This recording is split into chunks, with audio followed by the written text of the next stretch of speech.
ato na ipasa sa akong partner alang siyang BizTalk says.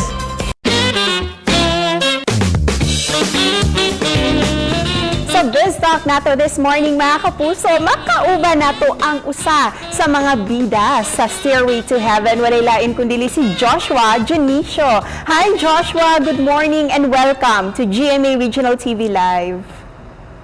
Hi, Cecil. Kamusta? Good morning din po. And thank you for having me here. Ay, oo naman. Na-miss ka namin, Joshua. Kumusta ka na? Buti naman po. I miss you all too. Ayan, mag-throwback tayo ngayon, Joshua, ha? Kasi alam mo naman, pag quarantine, ang sarap talagang mag-throwback and mag-reminisce ng kung ano-ano.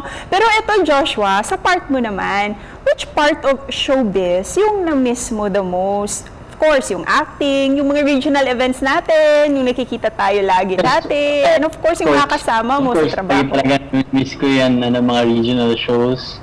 Talagang kasi kung saan-saan ako nakapunta around the Philippines, nami-meet ko rin yung iba't ibang fans ko. And especially yung mga, syempre yung work talaga, yung trabaho na sa set with our staffs, yun talaga yung nami-miss ko. Ayan, eto din Joshua ha, kasi I'm sure yung mga viewers natin gusto nilang malaman, ano yung pinagkakaabalahan mo when you rested for a while from showbiz and of course ngayon, while we are still under the quarantine? After kong ng showbiz, nag-aral po ako sa Mapua. And ngayon, ayan, currently naka-enroll pa rin ako. And hopefully matapos ko na siya soon after this quarantine. Throwback tayo ulit kasi na-miss talaga ka namin eh. Na-miss mo rin, di ba, yung mga castmates mo and so on. Paano yung nyo, samahan? Paano yung communication nyo? Siyempre, yung mga kasama mo dati, especially si Barbie, yung mga kasama mo din sa Twin Hearts. Nandiyan naman po lagi lahat ng social media accounts namin. So doon, nakakapag-connect kami. Although hindi kami masyado nakikita talaga mukhaan in person. Pero andun pa rin naman yung communication.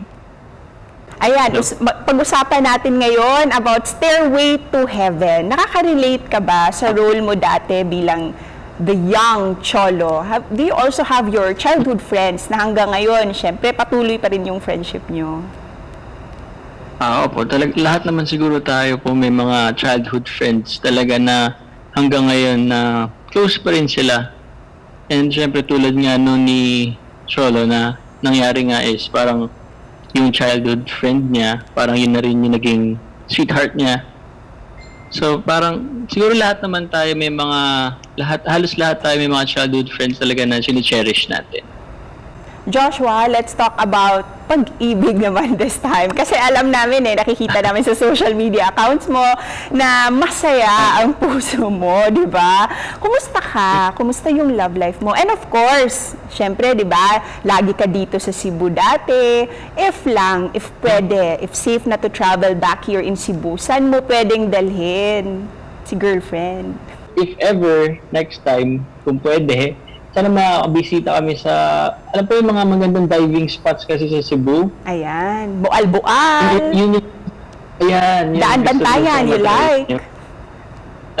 Ayan. Tsaka alam po may mga, pwede kang mag-dive with the whale sharks. Ayun, pwede din. Sa Uslob naman for the whale sharks. Yan, Uslob. Let's invite our viewers to watch the rerun of Stairway to Heaven. Sana tulad ko is sana excited din kayo and I hope sana marinig, mabasa ko or makita ko yung mga positive feedback ninyo. Sana makita ko yung mga reaction ng talagang mga dating mga fans namin na pinanood kami. Ayan, isa na ako dyan. Sige, sendan kita ng mga comments ko. Thank you so much, Joshua. Good morning sa iyo. Stay safe. Din po. Mga kapuso, nindot jud kaayo ang ato ang pag-throwback this morning dinhi sa BizTalk, kauban ng usa sa mga ka sa Stairway to Heaven, Joshua Junicio. Busa mga kapuso, mubalik pa lang sa dugang kasayuran ang GMA Regional TV Live.